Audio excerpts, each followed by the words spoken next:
Good morning and welcome to the Thursday, April 17th, 2025 meeting of the Santa Barbara County Association of Governments meeting. My name is Randy Rouse. I'm the chair of the board this year. Madam Clerk, would you please call the roll? Director Silva. Director Perotti. Director Silva. Director Perotti. Here. Director Patino. Here. Director Mosby. Here. Director Lee. Here. Director Lavanino. Here. Director Julian. Here. Director Hartman. Here. Director Clark. Here. Director Capps. Here. Director Brown. Here. Vice Chair Nelson. Here. And Chair Rouse. Here. Chair Rouse, we have a quorum. Okay, very good. Would you please stand and join me in the Pledge of Allegiance? Begin. I pledge allegiance to the flag of the United States of America, and to the republic for which it stands, one nation, under God, indivisible, with liberty and justice for all. Yes. A little delay. All right, very good. Okay, we'll move to the public comment period. This is the time for public comment for items that are not on today's agenda, but within the purview of this board. Speakers will have up to 3 minutes each, with a total of 15 minutes allotted for total public comment. Madam Clerk, is any public comment that was submitted for today's meeting? Chair Rouse, we did not receive any public comment for this item in advance. If there are any members of the public on the Zoom webinar who wish to speak now on public comment, please use the raise hand feature and I will call upon you.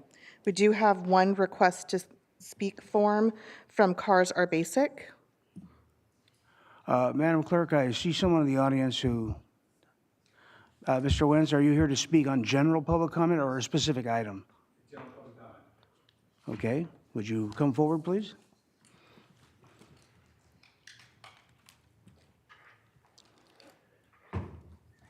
Mr. Chair, members of the board, Scott Wenz representing Cars Are Basic.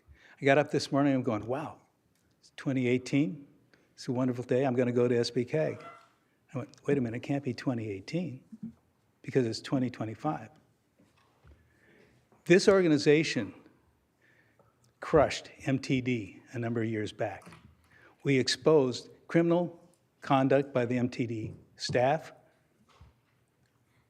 ethical misconduct by the MTD board. And guess what? They said, okay, fine. And then we came back and we said, Mr. Reddy, do we have the right to have a MTD audit? And the South Coast Transportation Committee said, no, you can't do that. They're an individual operation. Well, guess what? Mr. Reddy clicked on his mic. He says, in fact, Mr. Wenz is correct. You fund this organization. You have the right to do a top-down audit, regardless of whether it's financial or whether it's personnel. Well, guess what?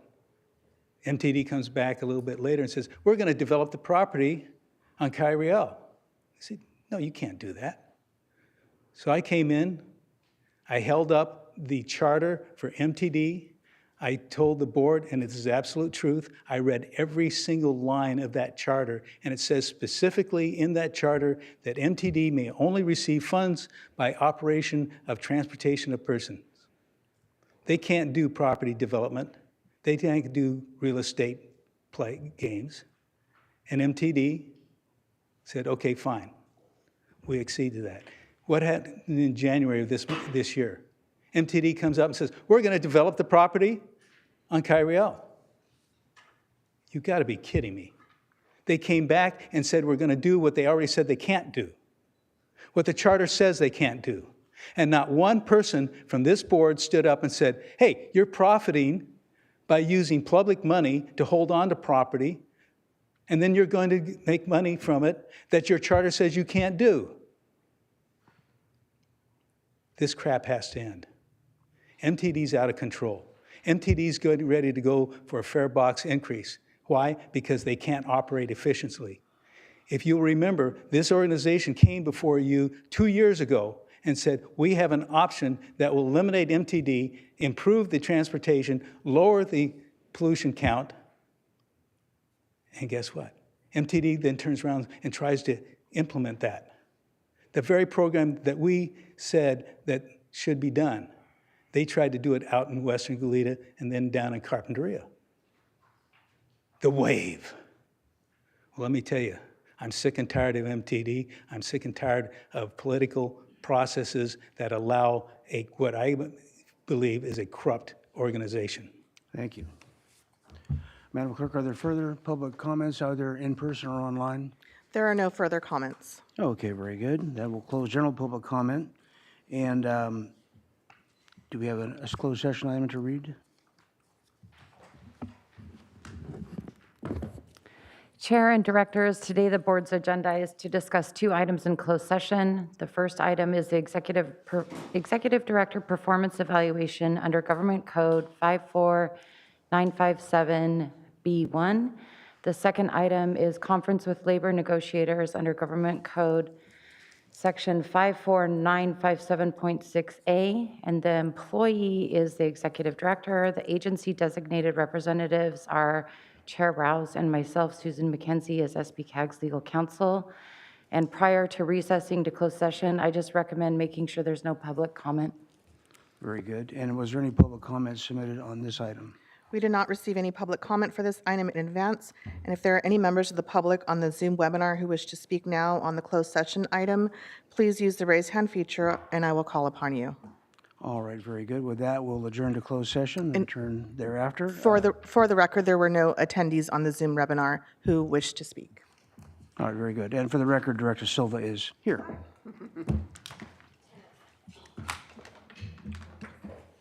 Meeting's over.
All right, we'll go ahead and reconvene the meeting. Madam Clerk, are there any announcements for the consent? Oh, excuse me. First of all, Madam Counselor, are there any items to report from the closed session? Chair and Directors, today the board met in closed session to discuss two items, the Executive Director Performance Evaluation and Labor Negotiations, and the board took no reportable action. All right, thank you very much. And then there are any announcements for the consent calendar, Madam Clerk? Yes, thank you, Chair Rouse. I have the following two announcements for the consent calendar. Prior to the board acting on item 5C, final SBCAG fiscal year 2025-26 overall work program and budget in accordance with Government Code Section 54953, subsection C3, the executive director's salary shall be verbally summarized. The recommended action includes a 3.4% COLA adjustment effective July 1st, which would result in a change to the annual salary from $273,701 to $283,007 plus benefits. 2, item 5O, Transportation Development Act Triennial Performance Audit is being pulled from the consent calendar and will be continued to a future meeting date. All right, very good. And are there any of the directors who need to pull any items from the consent calendar for discussion or separate vote? And Madam Clerk, are there any public comment on any of the consent items that were pulled for the, that were provided in advance?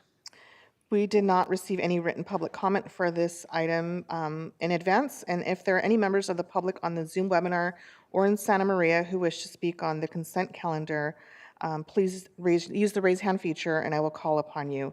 We did receive several requests to speak forms from Scott Wentz of Cars Are Basic for item 5D, 5F, 5K, 5P, and 5R. And I do not see any attendees on Zoom who wish to speak or in Santa Maria at this time. All righty, and Madam Clerk, when is the appropriate time to receive those public comments? We can call up Scott Wentz of Cars Are Basic and take each item individually for public comment. For the, per item, you mean? For item 5D, 5F, 5K, 5P, and 5R. All right, very good. So we'll go ahead and receive that public comment. Okay. Item 5D, Senate Bill 125 sub-allocation agreements. Recommended actions, approve and authorize the chair to execute an agreement for the City of Lompoc and City of Santa Maria Regional Transit, Santa Barbara MTD, Smooth, Santa Ynez Valley Transit, City of Guadalupe, ending June 30th, 2028, and adopt Resolution 25-15 approving SB 125 funding allocations of $5,294,054 for SBCAG administration and $4,764,647 for Clean Air Express ending June 30th, 2028, and approve and authorize the executive director for all of the above SB 125 funding agreements to make amendments to the scope of work for so long as the final deliverable remains materially unchanged. If we can call up Scott Wentz of Cars Are Basic for item 5D. Mr. Wentz.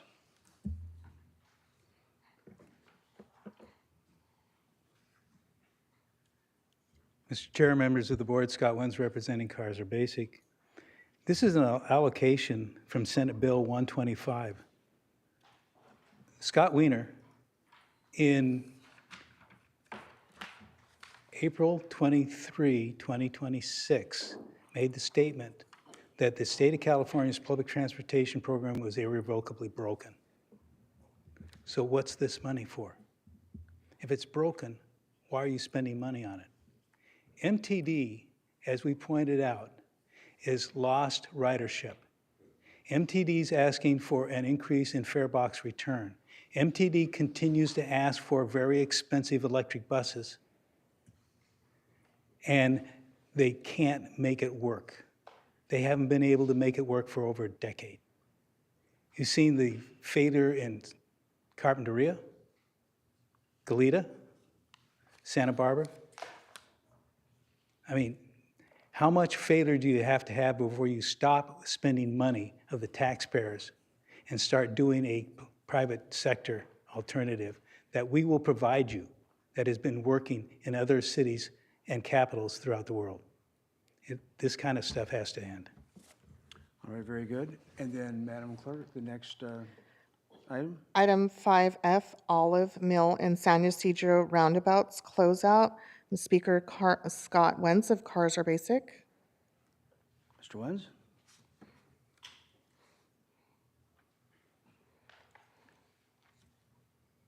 Okay, you know who I am.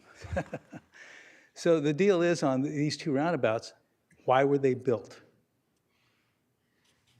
Caltrans stated specifically on Coast Village Road that with the elimination of the issue of the off-ramps problem at Cabrillo Boulevard and on-ramp, that 60% of the traffic would disappear off of Coast Village Road, which meant that it was working, Olive Mill was working at a Class C on all but one section, and that was a D, and with that elimination of that traffic, everything would have gone up one grade, which would have been B and C minimum. So you've got a pile of junk in there. I've driven Olive Mill multiple times. I've almost been hit 4 different times driving through that intersection because of the lousy design. Then you have the situation over at San Ysidro. People on San Ysidro wanted to have nothing to do with it. I constantly get emails. They're constantly coming and saying, we don't want this. Take a look at what they built over there. It's not a roundabout. It's a wavy thing like this. I watched a very large vehicle go around there the other day, and because of the turns, that vehicle was leaning like this, and if he'd gone more than 10 miles an hour, he would have been in trouble. This is also a staging area that no longer is a staging area in case of emergencies. That used to be a wide intersection. You could bring cops, you can bring fire department, you can bring ambulances in there.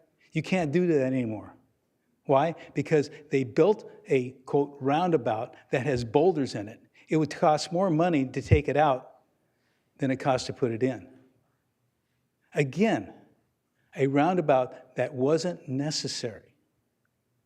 And I'm trying to figure out how in the world this can happen. Guess what? Another item. Because of these 2 roundabouts, the bicycle clubs are not going on Jameson Lane like they used to. I used to be a bike rider.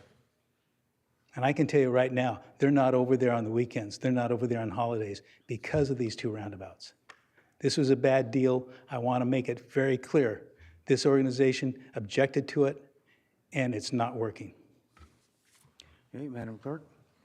For the record, if I can just proceed to read the recommended action for 5F, and that was to approve, ratify, and authorize the chair to execute amendment number 3 to the agreement with Mark Thomas and Company to extend the performance period to July 31st, 2025, to accommodate additional time to complete the closeout activities already under contract with no additional compensation. Our next speaker is for item 5K, Regional Transit Facility Temporary License and Right of Entry Agreement. Recommended actions: approve and authorize the chair to execute the temporary license and right of entry agreement with the Santa Barbara Alliance for Community Transformation, SBCAG, for the temporary use of the SBCAG Regional Transit Facility parking lot located at 6416 Hollister Avenue, Goleta, California, 93117, for no cost, with the term expiring June 30th, 2026. And our speaker is Scott Wentz of Cars Are Basic. Mr. Wentz? Cars Are Basic is very familiar with this organization. This organization got its ass kicked out of Lompoc about 20 years ago because of its absolute nasty behavior. They've been slowly trying to worm their way in.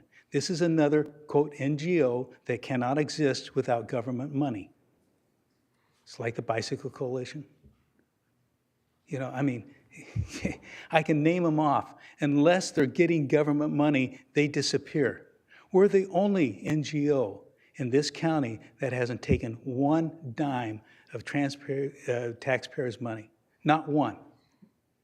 And that just angers a whole bunch of people because we walk up. Now, you have an option here to give this to this organization. So what are you going to do? Who's going to cover the liability? Who's going to cover the potential accident? Is it going to be this organization, which means the taxpayer? The city of Goleta already has a working relationship with this organization. You have a community center that's very capable of handling this type of activity. It should be going down there. It shouldn't be coming over on Kyriel. This is amazing. I don't get it. When is the feeding off the taxpayer's tit going to stop? All right, Madam Clerk, any further items or speaker items? The next speaker is Scott Wenz of Cars Are Basic for item 5P, MOU amendment for number 2 for the Otega Hill and Sheffield connection. Recommended actions: approve and authorize the chair to execute amendment number 2 to the memorandum of understanding with County of Santa Barbara for the Ortega Hill Sheffield bicycle and pedestrian connection project to increase funding by $260,000 for additional design and right-of-way costs to a revised total amount of $2,670,000 to be funded with RSTP funds and without a change to the end date of December 31st, 2027. Mr. Wentz. Guess what? Naomi Schwartz, using Salud Carbajal, submitted a letter to the Coastal Commission saying, we're going to put a bike path on Ortega Ridge, and the reason we're going to put a bike path there is to alleviate the need for widening of 101. Guess what's going on 101 right now? So why are you building a bike path to go over to Summerlin? To make it easy for somebody in Summerlin to get to Santa Barbara? Oh, I know, they're going to ride their bike and spend $50 to $100 at one of the big expensive restaurants down on Coast Village Road. This is stupid planning. This proves the point that Cars Are Basic made before, that there isn't demand on this route for bicyclists. And the only possibility that makes any sense whatsoever is so that the bicycle clubs can have a route to go over the hill and do their exercise. This is a bad plan. This is millions of dollars that should not be spent. You've already spent it on one side of the hill. It didn't work, so now you want to spend what won't work on the other side of the hill. Madam Clerk, are there further items? There's one last speaker, Scott Wentz of Cars Are Basic, for item 5R, summary of applications submitted for Cycle 6 of the Measure A South Coast Bicycle and Pedestrian and Safe Routes to School programs. Recommended actions: receive a summary of applications submitted for Cycle 6 of the Measure A South Coast Bicycle and Pedestrian and Safe Routes to School programs. Mr. Wentz. This is an easy one. I will quote Ed France, former head of the Bicycle Coalition in the city of Santa Barbara, stating that the Safe Routes to School program had failed.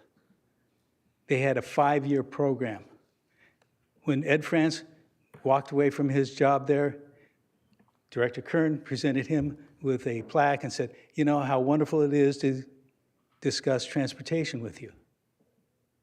Safe Routes to School has not worked. Safe Routes to School has not worked in San Ynez Valley. Why? Because the demographics, if for no other reason, have changed throughout the state of California and will be irrevocably changed from what it was in the 60s. So if you can't make it work, why are you giving people money for this? Why are you giving them money up in Santa Maria for this kind of thing that doesn't work? I mean, people, just look at the dollars. Look at the number of people that are on the roads. The only people that are really on the roads now are the electric motorcycles, and they're getting very, very dangerous. I mean, I almost got hit the other day over by Las Positas and State Street because of one of these guys doing 25 miles an hour. They're not supposed to be on the streets. They're not pedals. The pedal people aren't there. The Safe Routes to School program does not increase the number of people going to schools. The elementary schools aren't happening. The junior high schools aren't happening. So why are you spending this money? The people that are applying for it are the only people that benefit by it. And they're taking your taxpayer money again for what has already been proven not to work. Thank you. Madam Clerk, are there further speakers on any item? There are no further speakers. Okay, very good. With that, I'll ask for any members of the board of directors if there's any discussion to be made on the consent calendar, and if not, I'll ask for a motion and a second. Second. Chair, if we can make sure the motion includes to continue item 550. 5-0. Oh, 5-0 being, oh yeah, so the motion would have to include the 5-0 as being tabled, correct? All right. So the maker of the motion was, who was? Who made the motion to approve? I second it. Oh, maybe we never, I'll make the motion. and that would include the tabling of item O from the consent calendar. Okay. And the second from I did. Director Perotti. Okay. Very good. May we have a roll call vote, please? Director Silva? Aye. Director Perotti? Aye. Director Patino? Aye. Director Mosby? Director Mosby? Director Lee? Director Lavanino? Aye. Director Julian? Aye. Director Hartman? Director Clark? Aye. Director Capps? Aye. Director Brown? Aye. Vice Chair Nelson? Aye. And Chair Rouse. Aye. Thank you very much. And Madam Clerk, would you then read item 6A into the record? Measure A 2025 Strategic Plan Update, background on regional funding programs, and Measure A North County cost savings, recommended actions, receive presentation on regional funding programs and Measure A North County cost savings, and provide feedback to SBCAG staff. Mr. Koschek. Thank you, Chair Rouse. Directors, good morning. We have a PowerPoint presentation that was included as an attachment to the staff report. Next slide, please. So today is an information item for your board. We're here today to provide background on feedback received from your board last month on state policies impacting delivery of Measure A regional projects. We're also going to go into the schedule, and then finally, we're going to provide the board with background on regional funding that comes to Santa Barbara County from state and federal agencies, as well as an update on North County Measure A savings. Next slide, please. Next slide. So last month, staff presented your board with background on state policies impacting which projects the state selects for outside funding. And so the priority right now under the new administration is looking at projects that reduce vehicle miles traveled, impact climate change and equity. So the feedback from the board was consider how those impacts affect rural and suburban areas like our county. We're also receiving feedback as far as what's happening in Washington, D.C. with federal programs, so we're mindful of that. And so with the feedback received, we're working with City of Santa Maria on remaining North County projects, which are the Santa Maria interchanges and State Route 246 passing lanes. Couple of the interchanges we feel like are in good shape to receive that co-application sponsorship with Caltrans, but we continue to work with City of Santa Maria on those projects. Next slide, please. Next slide. Okay, so this just gives you an idea of where we are in the process. So today we're giving your board information on background on regional funding programs and North County cost savings. We are going to return to your board next month with some scenarios on how to use that funding after Santa Barbara 101 is complete.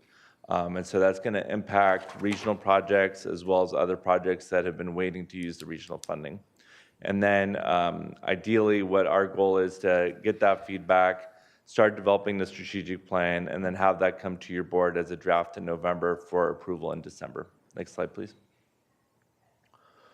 Okay, this is an overview of remaining projects that are, most of them are fully funded.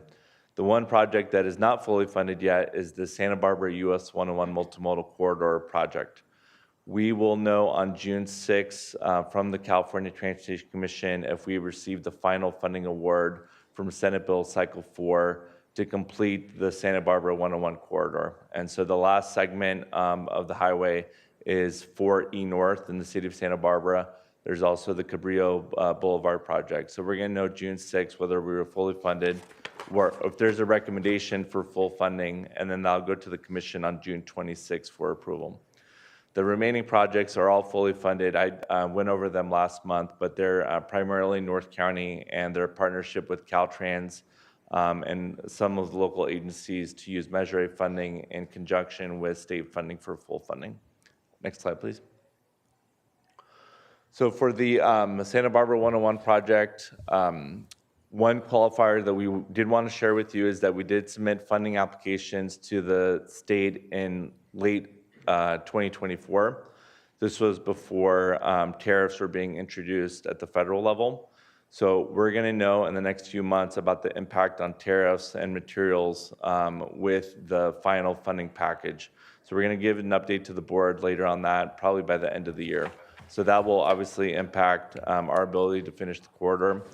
And then I mentioned we have this 3 Santa Maria interchanges, Betteravia, 135, and McCoy, and State Route 246 passing lanes, Phase 2. So we continue to work with local partners on those projects. The North County projects are still in the early stages, but we continue to work with local partners to get those projects ready for funding. Next slide, please. The one thing that we did want to get feedback from the board are these projects still a priority? City of Santa Barbara has done some pretty robust pre-construction work on 101 Betteravia and 101 135. And so we worked with the city on that. The third interchange, McCoy interchange, would be a brand new interchange. And so the city of Santa Maria currently is going through a general plan update. So we're going to have a better idea probably later in the year or early next year on how the city wants to pursue with McCoy. And then the final project is 246 passing lanes, Phase 2. Obviously, the Phase 1 project was completed in the early stages of Measure A and has been in use. Phase 2 would be on the western end, closer to Buellton. And so we're working with City of Buellton, City of Lompoc, and the County of Santa Barbara and Caltrans to see what would the Phase 2 improvements look like and get any feedback from the board on that. So this slide goes deeper onto how much Measure A funding is available for those remaining projects, and then project status. And then one thing that we're going to do next month is do a deeper dive on these projects in terms of the scope, costs, and schedule, and the funding needed. Next slide, please. So that's the background on the remaining regional projects. I'm now going to go pivot into the next part of the presentation, which is going to be background on regional funding that we receive on an annual basis. So up on the screen are 3 programs that we receive funding for, either through the federal government or state government. This is funding that comes to Santa Barbara County. SBCAG administers the programs. We work with TTAC and your board on identifying which projects receive the funding. Currently, the board policy is that the funding from these 3 programs is being used to complete the Santa Barbara 101 corridor. The first program is Regional Surface Transportation Program. The second one is called the Regional Transportation Improvement Program, RTIP. And the third program is called the Local Partnership Program Formula. Next slide, please. So on these programs, we're going to give you the background. We're also going to highlight to your board the availability of cost savings from the Measure A North County program. We had some early success with delivery of some of the North County projects, and so we've realized cost savings of about $16 million that can be used within the North County program based on the existing cost savings policy, which I'll go over in a few moments. Next slide, please. So the 3 programs in total provide almost $11 million in funding to our county. And so the programs all have pretty broad eligibility. They all come to Santa Barbara County, and each has a different way of approval.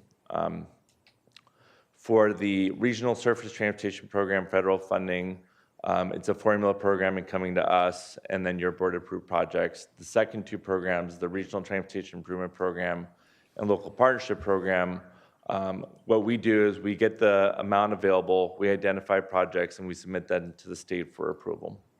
Next slide, please.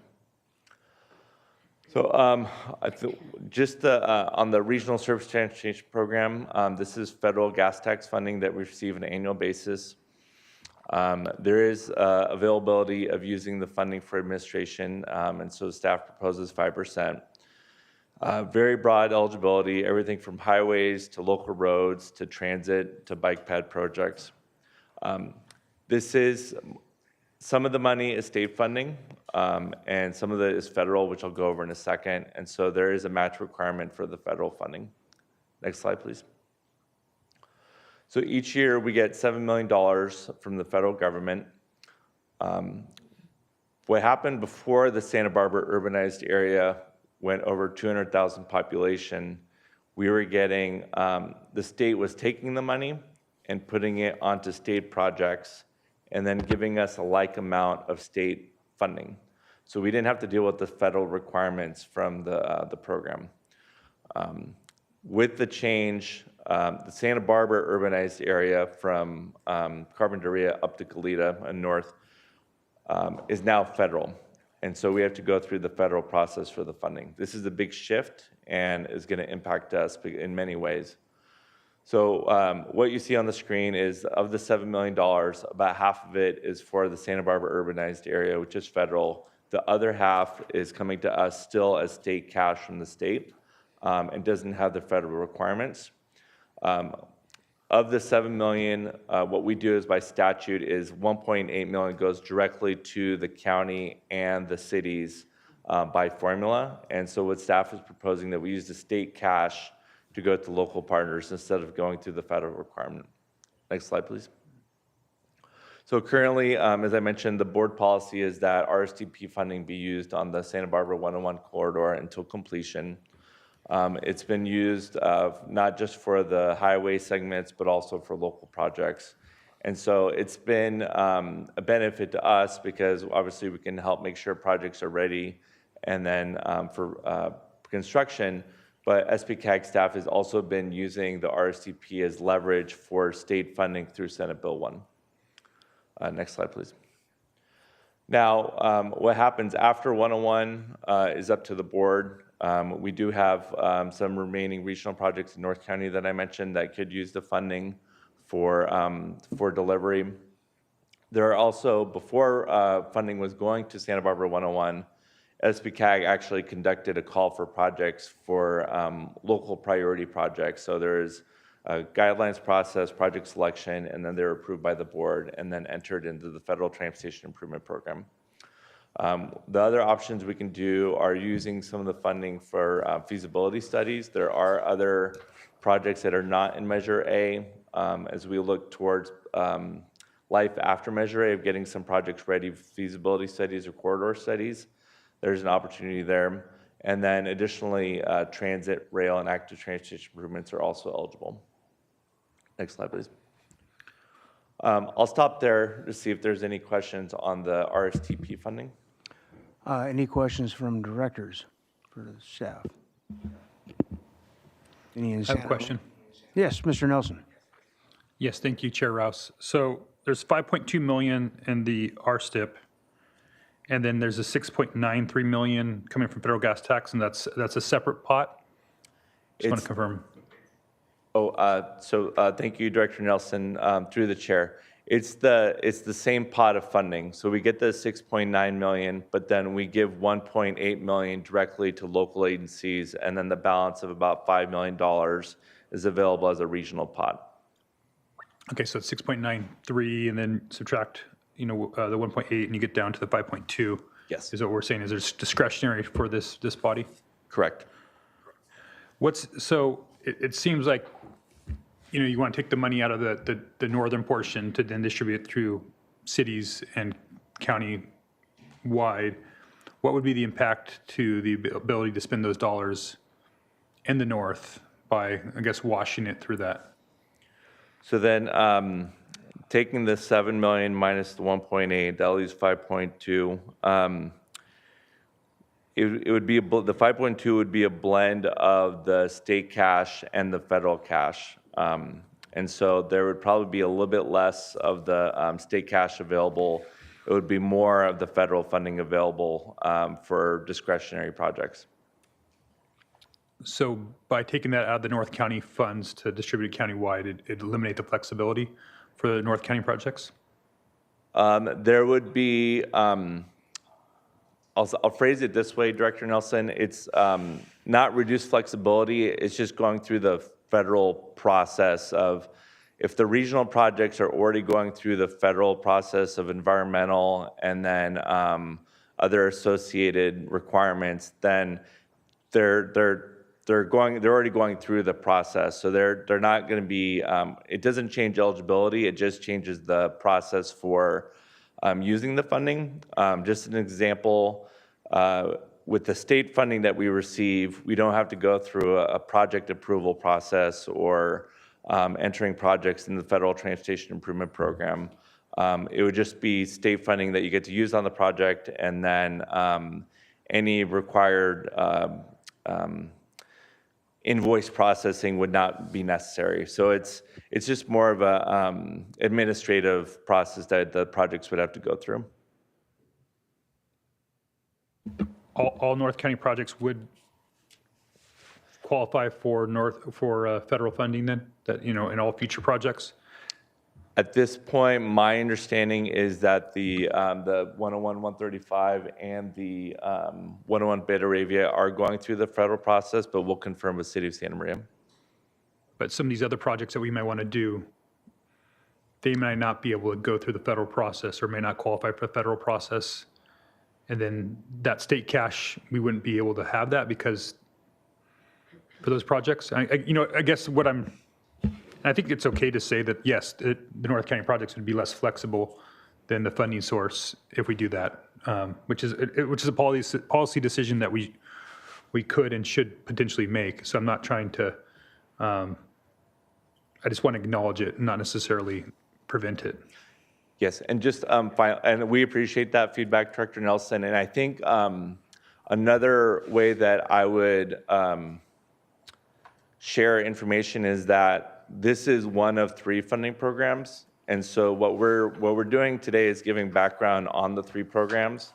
But what SBCAG staff does is that we will then try to put together this 3D puzzle, I guess, of like, okay, what's the best color of money for the best project? Or, what's the best color of money to use on the projects that we have? And so we'd come to your board with recommendations on that. So I acknowledge that the federal funding may have another process to it. We would want to work to your board to make sure that we're meeting the goals of what the board would like to pursue.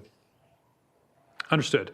Again, just acknowledging that it's different, and there's a certain amount of flexibility that's bestowed on small and rural counties that we won't have that flexibility for using those federal dollars. And I guess you could wash those dollars and try Yes. to cover up for that. And I get that, and I can appreciate how that works out. I don't know if you can provide it today, but as we go through these different funding sources that are going to be coming available post 101 widening, it'd be good to get a look back for us on how much of these funds over the last 15 years has been spent on the 101 widening. So I think that'd be good for this board in some future briefings of these 3 funding pots have almost exclusively gone down there over the last X amount of time, and how much of those dollars would be and what those are on present value. Yes, thank you, Director Nelson.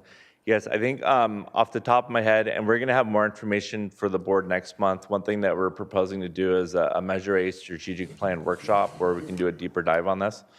But on the this funding program, the RSTP, I think it's been about $40 to $50 million that has been used on the Santa Barbara 101 corridor. But we'll have the more exact number at the workshop next month. Great. I think it's the whole pool is what I'm looking at, not just the RSTIP, but the RTIP and the LPP. Yes, definitely. We'll have that information. Thank you. Okay. So I'll pivot to the second funding program. This is called the Regional Transportation Improvement Program. This is state gas tax funding that goes to all the counties in Santa Barbara County. In the state. We receive our share based on a formula. And what happens is that while we receive an annual share, the California Transportation Commission adopts what's called the State Transportation Improvement Program every 2 years. So we get our funding target, we identify projects, your board approves them, and then they go to the state for approval. Again, broad eligibility for this funding program. Some of the requirements are a little bit more detailed on this, as the commission likes to show accountability to the state and taxpayers on how the funding is used. But there are project level evaluations that are required with submitting projects to the state, which we've been doing for 101. And then once the projects get approved by the state, we go pursue an allocation or an authorization to proceed with the projects from the state. Next slide, please. To the prior funding program, funding has been used from this fund source on Santa Barbara 101 going back to phase 1. So currently we've been delivering phase 4, but RTIP funds have been used on phases 1, 2, 3, and 4. And so the amount is approximately $140 million. Next slide, please. And then in the future, as I shared on the prior funding program, the board has a lot of options. One of them is to continue to use funding on Measure A regional projects, local agency priority projects that are on the regional network can also be submitted to the state, and then transit, rail, and active transportation are also eligible. And then I'll pause there. I'm going to pivot to the final funding program, but if there's any feedback or questions on the Regional Transportation Improvement Program. Thank you. Questions from the directors for staff? Anything in North County? None. Yes, Director Patino. No, none. No, I said none. Very good. All right, then we're good. Please continue. Okay, thank you. So of the regional funding programs, this is the third local partnership formula. Again, this is a state program administered by the CTC. This is a program that is a bonus program for counties that have a voter-approved transportation sales tax measure like SBCAG.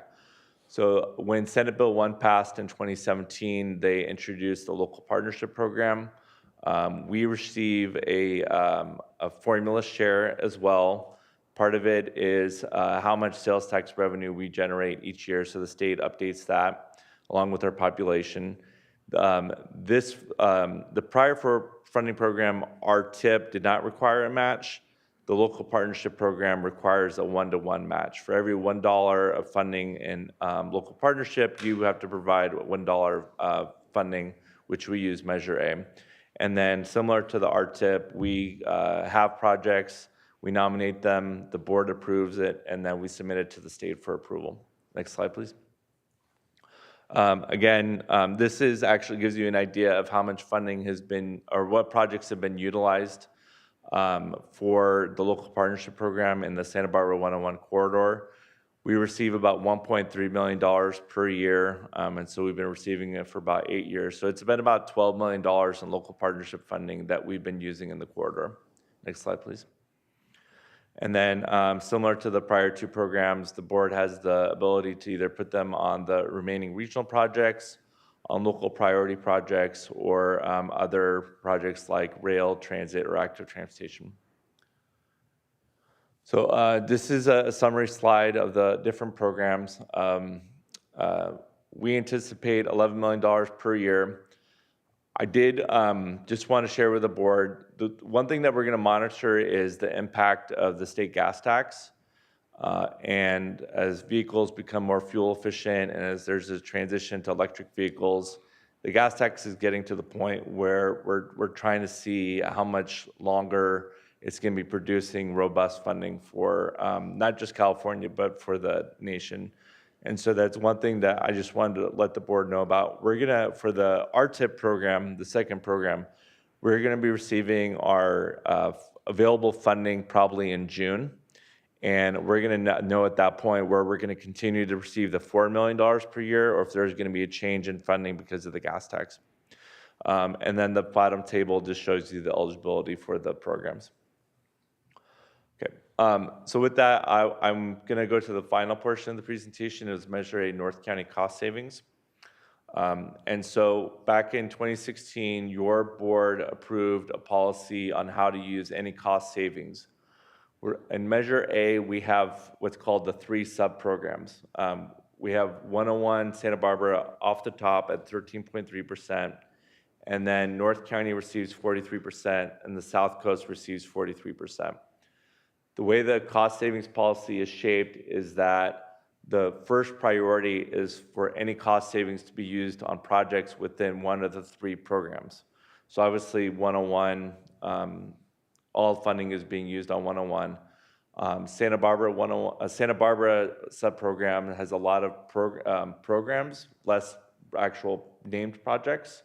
And so we haven't done any cost savings work on the South Coast. On the North County, though, we did have the early delivery that I mentioned last month. So we had a lot of projects that were able to get funded with Measure A and outside funding. And they were actually delivered during the recession. So we experienced cost savings on those projects. So primarily it's Santa Maria 101 River Bridge. And then the second project is the Union Valley Parkway.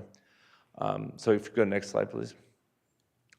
So what you see here is the projects that have been experiencing the cost savings. So we have we had projects that were able to use the cost savings, and we were able to deliver on those projects, which are listed below. As of today, we have approximately $16 million in cost savings for the projects that I mentioned. This is funding that's available for the board to use on North County projects.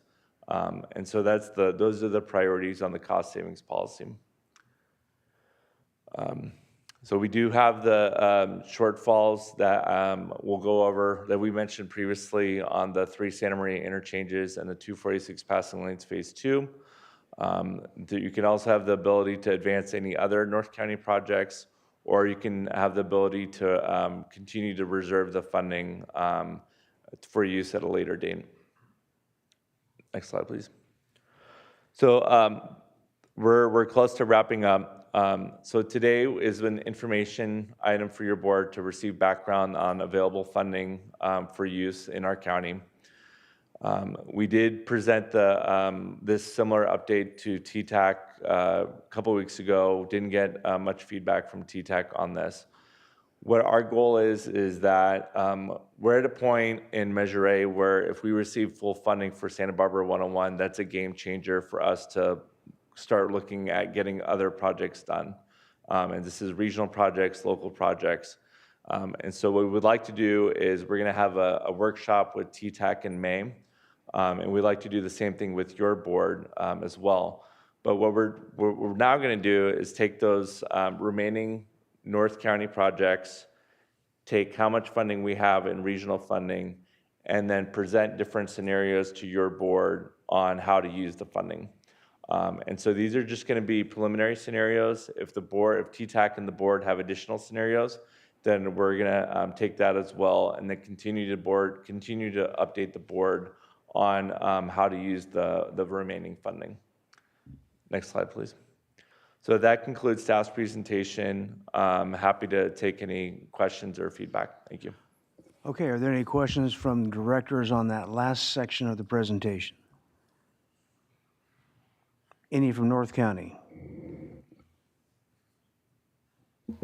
None here. Very good. Madam Clerk, are there any submitted public comment slips for this? Written public comment was received for this item, which has been shared with the board and posted to the agenda. If there are any members of the public wishing to speak on the Zoom webinar or in Santa Maria, please use the raise hand feature and I will call upon you.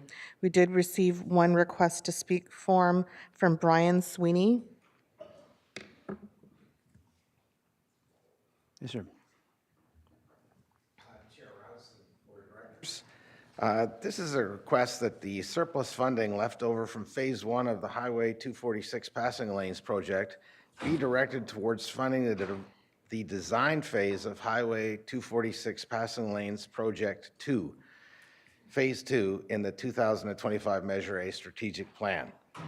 It is important that the Highway 246 Phase 2 passing project be studied now, as the 101 Highway multimodal corridor will soon be completed. Without studying the Phase 2 passing lanes project now, this project will not be in a position for the 2030 construction start date as anticipated in 2020. Measure A is great, and we're all a big fan of Measure A. As you know, the Highway 246 passing lanes project is a named project in Measure A. The Highway 246 passing lanes project was divided into 2 phases in order to deliver the Phase 1 project portion of the project sooner. Phase 1 has been a terrific success, as Phase 1 now allows for safe passing of slow-moving vehicles in the west section of Highway 246 where it is a single lane. What is fabulous is that an internet search of traffic accidents shows that Phase 1 has resulted in no accidents of vehicles in the area of construction of Phase 1 Highway 246. Thousands of people traveling daily on Highway 246 are quietly appreciative of the driving time saved and the safety provided by the completion of Phase 1. Unfortunately, where the Phase 2 passing lane project is to be built, an internet search shows horrific accidents continue to occur that result in needless deaths of traffic violators and innocent people. Long traffic queues caused by the lack of passing opportunities and short sight distances in the Phase 2 Highway 246 single-lane area result in impatient drivers taking a chance on passing slower-moving vehicles. The traffic on Highway 246 increases every year as more people are traveling through the Phase 2 agricultural area between Lompoc and Highway 101. Once Highway 246 Phase 2 passing lanes project is completed, the safety of Highway 246 will be greatly increased, as demonstrated by the success of Phase 1. Thank you for providing the funding in the 2025 Measure A strategic plan update from unspent Phase 1 passing lane funds to advance now the Phase 2 passing lane project. This funding will get the Phase 2 passing lanes project construction ready. Thank you very much. Thank you. Madam Clerk, are there further speakers on this? There are no additional speakers. All right, very good. Any discussion from the board? This is not an action item, but comments or discussions? Mr. Director Brown. If we could, in your scenarios that you present, my concern is the reliability of the income that you're quoting, both by state and federal. Could you give us a probability associated with those revenues? Yes. In the current market? Yes. Thank you.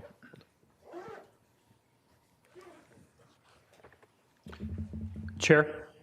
Yes. Director Nelson. Yeah, I do have a comment now, thank you. I just think it's really important that, this kind of kicks off some discussions about, opportunities. And so I'm looking, and I'm hoping that we can have that in the workshop where we can talk about adding additional potential projects to the area. There's a lot of things that were unknown when Measure A got passed, and you kind of locked in a 30-year vision. And I think the vision has, I don't know if it's completely changed, but it's evolved. And I think that there are other opportunities out there for other projects along 101, along Highway 1, and other locations where there's safety improvements, things that we didn't anticipate happening, 20 years ago. And I think we need to definitely, I wouldn't say go back to drawing board, but definitely enhance the drawing board. And, I hope that this body has that chance to take a look at that and add some projects to the list. I saw an affirmative head shake from Director Kern, so Very good. Any further comments or Director Mosby?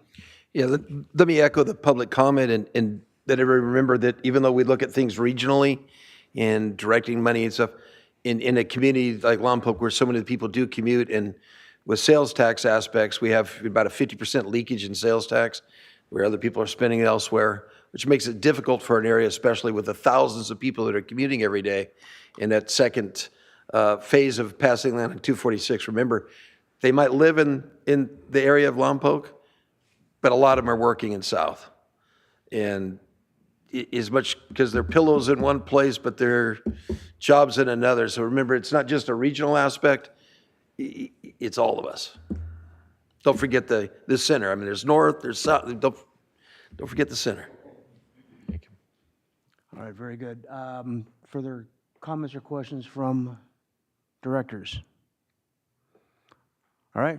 Thank you. Thank you very much. And with that, like I said, once again, that was not an action item. So we'll move on. And Madam Clerk, would you read in 6B to the record? Santa Barbara Airport Land Use Compatibility Plan Consistency Determination, the Orchid Project, recommended action, acting in its role as the Airport Land Use Commission, adopt findings as described in Attachment A to the staff report for the Orchard Project. Mr. Becker. Yeah, thank you, Chair. Mike Becker, staff, here to present the Orchard Project for the Airport Land Use Commission's consistency determination. Before I get started, I'll say that 99% of these are black or white issues, yes or no. This one is one of the 1%, and there's an inconsistency in the plan, which I'll point out, which puts it in that 1% category. So the Airport Land Use Commission implements part of the State Aeronautics Act, and through your role, it's to address noise, safety, and airspace around airports, the land use development that may impact those three categories. So the recommended action, as Leona just read, is to approve the staff recommendation or to go another way, but however, there's the three aspects, the noise, safety, and airspace, and for these, we found that for noise, we're consistent with conditions, and I'll explain what that means in a minute.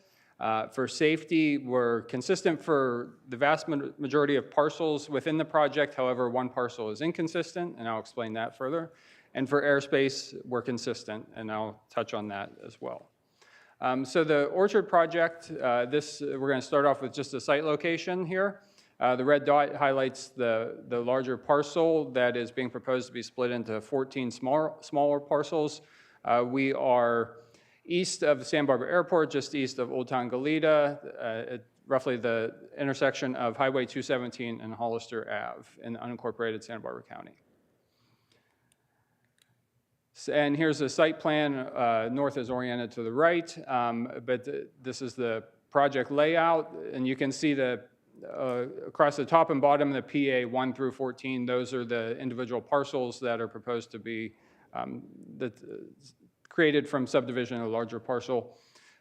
It includes 1,147 residential units, about 8,000 square feet of commercial use, about 12,000 square feet of community amenities, a daycare at 2,700 square feet, as well as 10.5 acres of parkland spread across 2 different park facilities.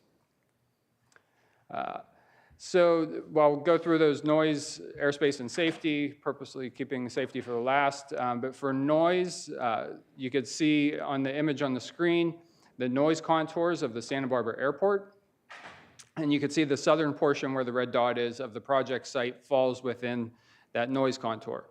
So basically it's consistent, however, there's a condition, and that condition is any structures within that area would have to have the indoor noise attenuated to meet the requirements of the plan. So that's the noise. Airspace. I think Andrew at one point described this as, view this as the inside of a stadium, where if the runway is the field, the further out you go, the higher you're allowed to be. The closer you are to the runway, the closer to the ground you have to be. The maximum proposed height of any part of this project is 54 feet, And for that project site, the maximum allowable height is 180 feet, so there are no concerns, and the project is consistent for airspace. And to safety. And I mentioned there's 14 sites, or 14 parcels along here, and you can see where the red dot is on the screen. Below that, you could see Safety Zone 2 coming across the southern part of the larger project site. Within Safety Zone 6 are the parcels 1 through 8 and 14, and all of those are consistent for safety without conditions. In Safety Zone 2, which is the southern part of the parcel, that includes the subdivided parcels 9 through 13. 9 is consistent. 10, which is a daycare facility, is conditionally consistent, and the condition is related to intensity of the use, and that is by the number of people per acre. It's a 2,700 square foot facility, and based off of the acreage of the daycare parcel, the max allowable would be 74. We do not feel that that's a constraining factor considering the size of the structure. Then PA 11, the staff recommendation is not consistent, and I'll get into that in more detail in a minute. PA 12 is consistent, and then PA 13, which is the larger park on the south, is conditionally consistent, and again, that has to do with intensity. And the max allowable as part of that condition would be a maximum of 738 users at a time, and again, that is just purely based off of the size of the parcel and the maximum intensity in the airport land use compatibility plan. All right, so now I want to get into the parcel 11, and it includes, you can see the red line outlines the Safety Zone 2, so the bottom, or the vast majority of the image is in Safety Zone 2, the bottom left part. So it proposes 27 live-work units within Safety Zone 2. And if you look at intensity level, for the intensity is low. Among those 27, there's about 16,000 square feet of space that is the work part of the lived work. So this is a part of a table out of the airport land use compatibility plan. And how we typically would assess these is we look for the use. So you can see where the red arrow is pointing to live work units. And then we go across to the safety zone, and you can see on the top, you have Safety Zone 2. So we come down, it's yellow, CC. CC means conditionally compatible.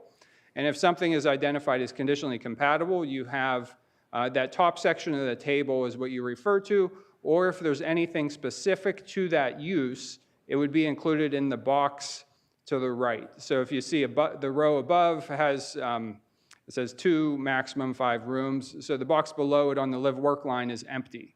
Remember that. So if you look at the conditionally compatible criteria, it talks about intensity. So number of people per acre. However, if you read that on the left, they apply to non-residential development. So that kind of puts us in an area where this live work units, we're looking, however, the conditionally compatible criteria related to them apply to non-residential.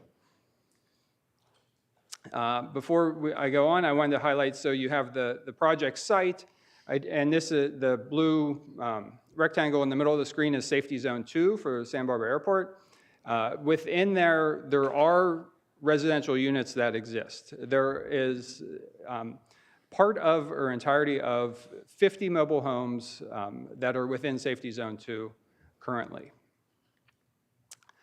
Okay, so with the lack of guidance that came from the live work part in the table, we said, how do we assess this? And we then went to the mixed use policy that is defined in the plan. And the mixed use policy would say, if you're receiving a proposal for 2 separate uses on a site, you would look at those independently. And that's what we did. So then you come here for residential, at the bottom row where the red arrow is pointing, highlights the residential at less than 4 units per acre, which is what is being proposed. Again, you come across, you see conditionally compatible in Safety Zone 2. But this time, there's something in that box. And within that box, it says that new dwellings must be outside of safety zone 2. So this would be more for, you can put an accessory building, if there's already something in safety zone 2, you could make changes to it. However, this is saying no new residential units in safety zone 2. So the staff recommendation is we applied the mixed use policy, which stated that the new residential or new dwellings must be outside of safety zone 2. And I wanted to highlight, I looked at the 15 prior project level reviews. We also review plans. So when a general plan is updated or a zoning code is updated, we review that. So this is just projects. The last 15 to come to the board, there were 9 that were completely consistent without conditions. All of those were approved. There were 3 that were consistent yet had conditions such as attenuating noise or intensity limitation. They were all approved. There were 3 that came to the board that were not consistent. 2 of those, the board decided to take no action, which according to the California State Aeronautics Act, if no action within 60 days renders a project consistent. And one of those, there was a reversal of the staff recommendation and it was voted consistent. So the recommended action today is acting in your role as the Airport Land Use Commission. There's 3 options to find the Orchard project not consistent related to the live work units in Safety Zone 2. That is the staff recommendation, and that was the Technical Planning Advisory Committee recommendation at 8-0-1 vote. And the second option is to find the Orchard project consistent or take no action. And that's the staff presentation. I'm happy to take any questions. All right, very good. Questions for Mr. Becker, Mr. Brown? Dr. Brown. Regarding the safety zone 2, the inconsistency, what mitigations available to create a consistent situation? Yes, and Director Brown, good question. So it was actually this project that, when this project came in, is when we realized that there was an inconsistency in the plan. And we have budgeted in the overall work program that was just approved today. There is time and budget capacity to amend the plan in the coming fiscal year to correct the issues.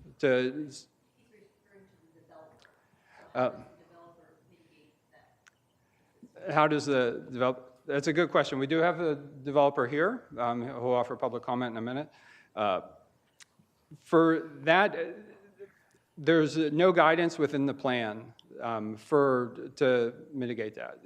We have the conditional compatibility criteria that normally would apply to non-residential, so then we went to the mixed use policy, and that just says that no new residential development in Safety Zone 2. All right, other questions from directors? Mayor Prody. Thank you, Chair. And maybe this has been answered and I didn't catch it. Why, so I understand, can you tell me why this wouldn't be going to the county to write a letter versus SBCAG? I guess I'm confused on why we're brought into this.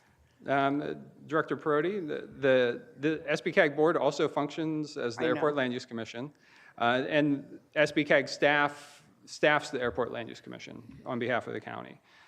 So the county received the application from the developer, and as part of that, because it's in the airport influence area, and because the county's updated zoning code has not been through a review by the Airport Land Use Commission, then each project has to come. So that's, the county referred it to us to review, and that's why it's here. Otherwise, if a project is consistent with a zoning code that has been reviewed by the Airport Land Use Commission, it does not need to come back to us. So typically, we would only see them when a general plan amendment is proposed as part of a project. Okay. And I guess my second question is preschool versus after-school program. I think it's great that they're going to have a preschool or on this site. We certainly need them. But I just was checking, I mean, maybe that's something for a later discussion of whether it would actually truly be a preschool, or is it an after-school program? It could be a question for the developer. It could be both. Yeah, it's a it was described to us as a Daycare. daycare, yes. Okay, And I know there's a public comment letter that was distributed this right. morning related Right, to I that. saw that. All right. Any questions from North County directors? Yes, Chair Rouse, I have a question. Director Nelson. Yes, thank you, Chair Rouse. I guess the question I have for staff is, so there is no condition there. What kind of condition would we normally want to have there for that use? It is our document, and and we just approved it too. So it's something that is fairly fresh, and should whoever did that, whatever staff member probably understands. Maybe if it was an oversight on not having a condition there. What would we have normally required in that to make it consistent? Yeah, good question, Director Nelson. And my take is it would be something that's very similar to what the condition is for the residential part. So it would say that no new residential within Safety Zone 2, and then that would apply. It would be applicable to units that currently exist in Safety Zone 2, but if you wanted to add a work component onto that. But as we go through this amendment process in the coming fiscal year, we will work with the impacted regional governments to make sure that we satisfy their needs in updating it. And I can't say what the end result will be. It will be part of a collaborative process, but over the coming fiscal year, we'll have an amendment to the Santa Barbara Airport Land Use Compatibility Plan. So you're saying that housing wouldn't be allowed in there Can I? to be consistent? Yeah. So if it was an existing building and somebody wanted to convert that to a live-work unit, that would be consistent. It's just building a new unit that includes living in it would be inconsistent. But an existing building, converting it to a live-work unit would be consistent.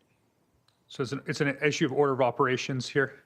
And I guess the overall policy is that we don't want residential units there, and that's why it's Correct. designed that way? Correct. And converting it from an existing building to a residential is kind of a backdoor way of doing it, and so. Yes, yes. So, Am I understanding that correctly? yes, so the board could direct us to basically eliminate any new living units. So we would change that one chart that Mike showed you where it would be not consistent. Any live-work units would not be consistent in Zone 2. Gotcha. And that's where we saw that map there, that there's these units that are work-live units there that are typically, if they were, and I'm not trying to be negative, but if they weren't backdooring it through this live-work unit, that we would not normally allow new residential units in those areas. Or not that we would allow, because I don't think we're the deciding, we wouldn't consider that consistent. We would say that's not consistent, correct. So Gotcha, okay. that's the All goal, right. is to reduce the risk. And then ultimately, the underlying jurisdiction can overrule whatever we do here, right? If we say it's inconsistent, then they can make the tough call. And unfortunately, that would be another call that I would have to make and my colleagues on the board. So, all right, thank you for that. All right, further questions? I just have one, Mr. Becker, in terms of, like you said, no new housing, or does that mean that means obviously no additional housing?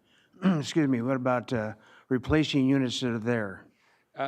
Director Rouse, or Chair Rouse, there are policies related to that you could replace like for like. And I think that was an issue that we dealt with as we went through the update to the land use compatibility plan, or airport land use compatibility plans, that we didn't want to say that you couldn't replace something that was incompatible within the zone, that the function is forward-looking of the Airport Land Use Commission to ensure that new development does not create more safety issues around airports. But you could replace an existing Yes. structure, because some of those structures aren't Yes. exactly long-lived. Okay, very good. All right, are there any public comments submitted for this? Chair Rouse, 2 written public comments were received for this item. These comments were shared with the board and posted to the agenda. If there are any members of the public wishing to speak on the Zoom webinar or in Santa Maria, would you please use the raise hand feature and I will call upon you. We do have 2 paper request to speak forms, and I do see 1 hand raised on the Zoom webinar. If we can proceed with the in-person public comment first. Okay. Our first speaker is Scott Wentz of Cars Are Basic.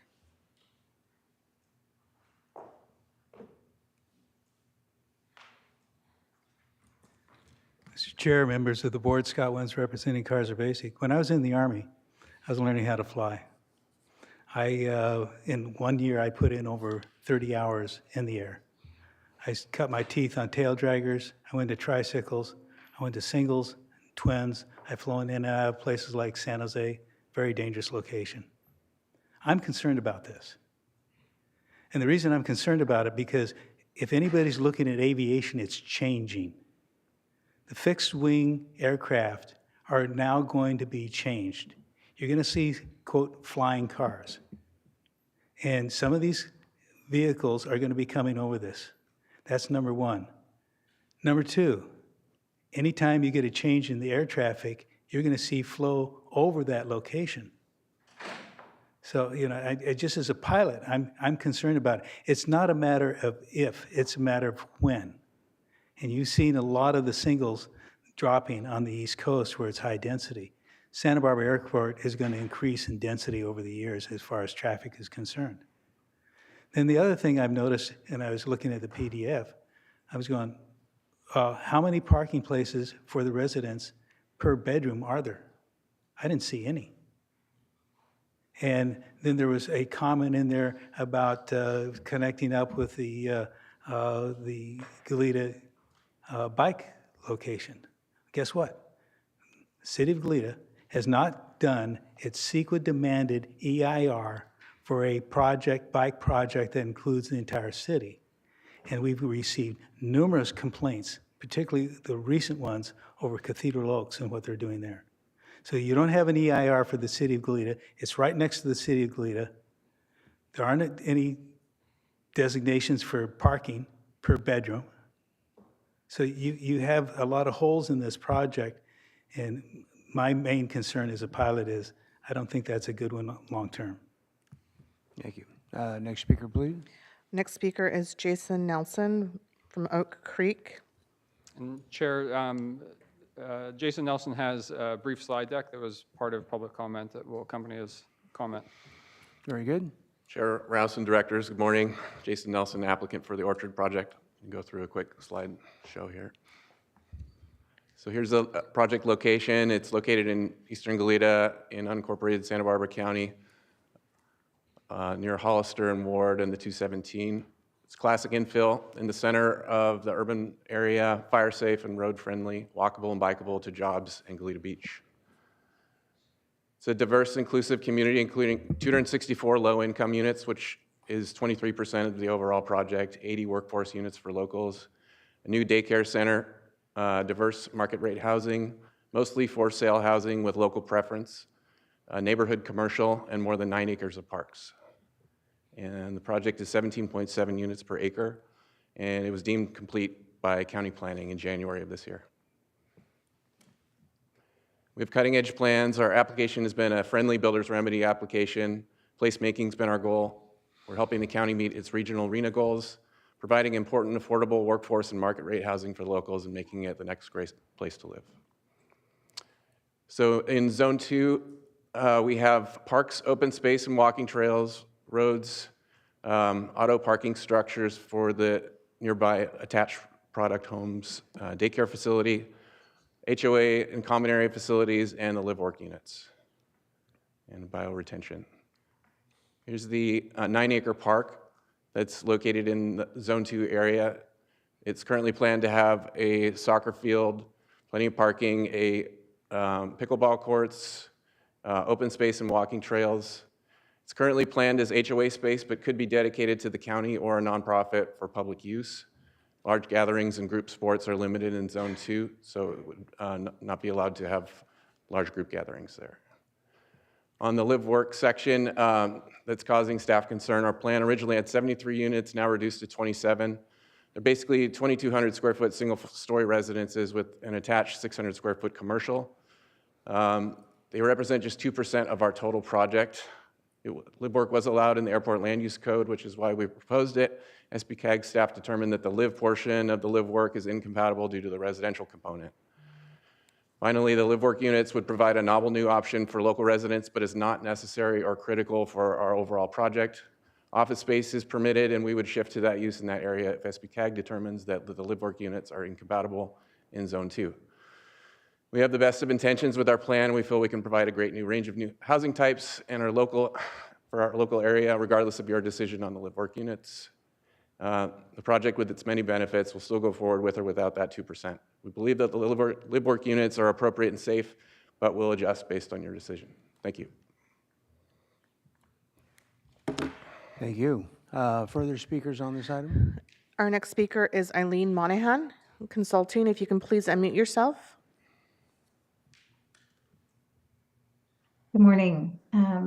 My name is Eileen Monahan, and as a local childcare consultant with expertise in developing childcare facilities, I just wanted to take the opportunity to verbally offer my support for the Orchard project in addition to the letter that I submitted.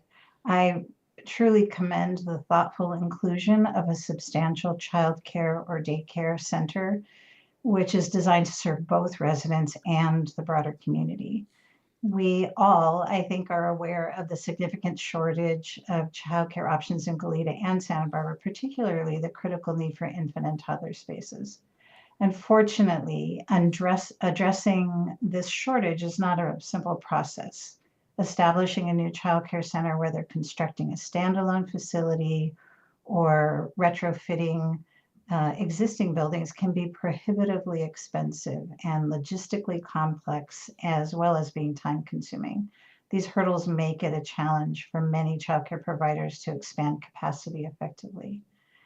However, integrating a high quality childcare center directly within a housing development, as the Orchard has strategically planned, is a practical and sustainable solution.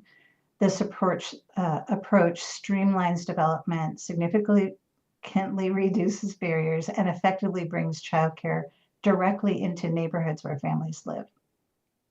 Additionally, the proximity of the Orchard project to local businesses and workplaces further enhances its value, benefiting employers, employees, and the broader economic vitality of the community. Beyond meeting critical housing needs, the Orchard offers a lasting community asset. It promises to deliver a reliable, quality childcare infrastructure that will serve families for decades to come, ensuring meaningful support for the well-being of our local children and families. Thank you for considering my comments in support of this thoughtful, much-needed development. Thank you. Are there further There are- speakers on this? Chair Rouse, there are no additional speakers. All right, very good. With that, we'll, what's that? Oh, Oh, yeah. there you are. Thank you. Yeah, Dr. thank Katz. you. I appreciate staff presentation. This project, I'm quite familiar with it, as are others. It's a big project. Went through the rezoning process. I did not support it in that phase of things because of the conversion of, well, I don't need to get into that. That's beside us, but I'm certainly supportive of staff recommendation in terms of the inconsistencies. Happy about the childcare. The live work is still problematic in terms of the flight plan, and we all know how many people who live much further away from the airport aren't happy about the noise and all the ramifications, so putting it directly under is problematic. Thanks. Director Hartman. Well, I'm just trying to understand if we voted inconsistent, does that, will it still go to the Board of Supervisors? Director Hartman, so the finding is, so if you approve the finding it inconsistent, if the live work is removed from Safety Zone 2, it would not have to come back here. It's still working through its process with the county. That, you know, this, assuming there's no big changes to the project, it may not come back through SBCAG, the Airport Land Use Commission, but it still goes through the county process. So if we find it inconsistent, they need to redesign and make it commercial, not live work. Correct. To find a use that is compatible within the airport land use compatibility plan for My- that portion of the project. My understanding is that local jurisdiction has the option to override the airport land use compatibility finding. I think it requires a 2/3 or something. Our legal counsel will give us the official. Chair and directors, I think I can help clear this up a little bit. So if your board today found the project inconsistent, then it goes back to the county. The county at that point will have the choice of, recommend amending the project to the applicant, or they can move forward with the inconsistency, but that'll be in the county's determination. At that point, if they don't amend the project or change it, then the county can also decide to overrule the inconsistency determination. There's about 4 steps to overruling that process. Includes a 2/3 vote. It includes holding a public hearing, so there'll be another option for the public and the board of the county to look at this item in more detail. So are we in deliberations now or saying where we think on this? Yes. So I think of transportation as working off tables, and I think we don't have a lot of discretion, really. This is a residential use, and a residential use isn't really allowed in this zone 2. So I don't see how we can actually work around that, how we could argue that it is consistent. If there is a way, help me. Susan? I think the board has 3 options: to uphold the staff recommendation to find it inconsistent, to overrule the staff recommendation and find it consistent, or to take no action, which would, at the end of 60 days, which I believe is May 11th, it would become consistent. Right, but I'm looking for a rationale, and I don't have one to find that it is consistent. That is staff's recommendation, that we could not find the rationale to make it consistent either. Director Mosby. Seeing this ag land being converted into potentially housing, I would say that they've found a way to get to this level. Hopefully they can find a way to get this project through, all the way through. I'm just glad to see that the county was able to convert some ag land to housing. Hopefully we can set precedents elsewhere in the community or the county that we can do much the same. I do believe what Director Hartman's saying is difficult to be consistent when the staff is saying it's not. Is there a liability component that we have out there if we determine this to be consistent and staff has made the recommendation that it's not consistent? Somebody? Ms. McKenzie. Chair and directors, really, the Airport Land Use Commission is not making a final land use determination. So there's not a lot of risk at your board's decision here today. That will be something for the County Board of Supervisors to consider when the project goes back to them. The level of risk and liability, that they'll look at that more in depth for their decision, I suspect. So whatever we do, the liability is we've passed the buck, so to say? Is that what you're saying? Director Mosby, for the inconsistency determination, correct. Are we laying any false sense that it's to lenders or home buyers if we come up to a consistency and that staff has said it's not? I mean, what I'm trying to get is, what's the full wraparound of risk to the public, to the agency, to everything? Chair Mosby, I don't think that's something I could comprehensively set out for you right now. It's not something that I've looked at from every aspect of that angle. I would say that for your board to, right now, the least risk for the Airport Land Use Commission would be to approve staff's findings, that it's consistent in part and inconsistent in other part. That is based on policy found that this board adopted, and that courts typically give that policy broad discretion if it were reviewed in a court. Does it affect the potential for lending for the developer if we come up with an inconsistency report? Again, Chair and Director Mosby, this isn't a final land use determination for them. I can't speculate how a lender would look at the decision this board makes today. Thank you. Director Clark.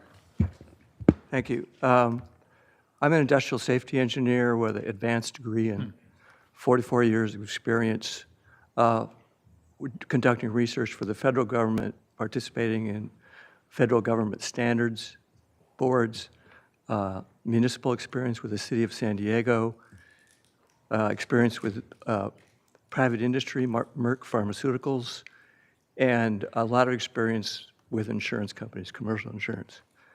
Knowing the minimalism of safety standards everywhere, I can't support any compromise, and the Very good. Director Perotti. First of all, I just want to make it clear, this is not in the city of Goleta. It's in the unincorporated county. And also, I'm wondering if, I know we're not supposed to be asking questions now, but I'm struggling to figure out the noise. I'm concerned about the noise because we get a lot of calls in the city of Goleta from the planes. And it's the timing of the planes. It's when they're middle of the night, the corporate planes, when they're before 5 in the morning. It's been problematic. And luckily now we have a commission or a committee that's working with the airport, and that's been great. But there's still complaints, they're concerned. So my concern is, like, how do you make the units, how do you block the noise? Is it with a certain kind of the windows, air conditioning, and then what do you do when they want to open their windows in the summer, if that's the case? Director Perotti, that's a good question, and I'm not sure I have an answer for you. I think we'll leave that to the I thought so. architects and I'm sorry. engineers. Yeah. But it's the condition, so the live-work units and the daycare are both in safety zone 2 and impacted by the noise contour. So assuming they're built, they would be required to attenuate the indoor noise, and how they do that, I don't. Yeah, that's concerning to me. Thank you. Director Brown. Thank you for doing all this research and so forth for us. I too am a pilot, but and have ideas of my own on this. But regarding what you have here is the safety issue at the bottom. The lowest common denominator here is the safety aspect, and like with Director Clark, safety should not be compromised. We wouldn't compromise a fire code for one of the buildings. We wouldn't compromise other things for safety purposes, and those minimums are there for just that purpose. So I think I would recommend our board go with your recommendation and move forward.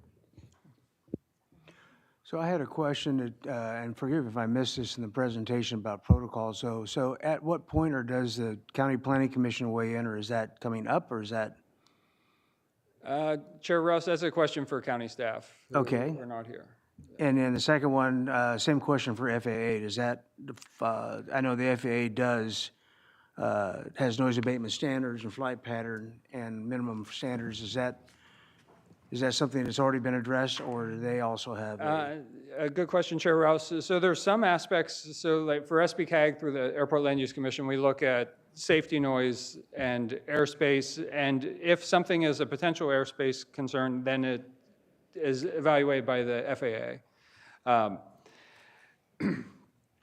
Through SBCAG's process, this is the end. There's not additional steps that related to airport. However, I will say, when this went to the Technical Planning Advisory Committee, the Santa Barbara Airport, City of Santa Barbara provided a comment letter. However, the issues that were raised in the comment letter were not within the purview of the Airport Land Use Commission. So they'll be directed to the county, and whenever this is approved at the end, they would become potential conditions of development applied by the county. Trying to figure out where we are in the scheme of, the grand scheme of things in terms of this project going forward or not, so. Director Capps. Yeah, I would just say we're sort of in the middle. I mean, the developer would know more, but basically this wasn't granted a rezone, but it had already had a builder's remedy application. So, and part of my rationale for not supporting the rezone was these potential safety issues that we're talking about. Right. Yeah, but as we all know, builder's remedy allows a path forward, and now I think we're just weighing in on our slice of it, which is this Zone 2, and I, again, agree with staff recommendation. Very good. Supervisor Capps, can you make a motion on that? I will. That would be a motion to put forward, to support staff recommendation. Okay, we'll have a motion, and then we can. Hartman seconds. Second, and then when Director Silva had a comment. Oh, no, she just got jumped into it. I was just going to make the motion since we were kind of circling around that. Everybody wants to make a motion. All right, we're Okay, good. very good. We have a motion and a second on the floor. Is there any further comment to the motion?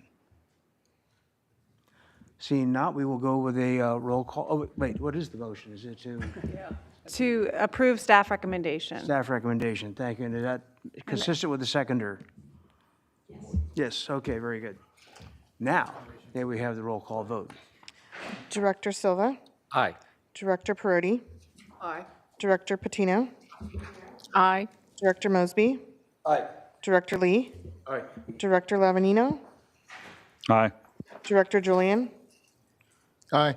Director Hartman, Director Clark, Aye. Director Capps, Aye. Director Brown, Aye. Vice Chair Nelson, Aye. and Chair Rouse. Aye. Okay, motion passes unanimously. Thank you very much. And with that, Madam Clerk, would you read 6C into the record? Board of Directors, February Retreat Summary.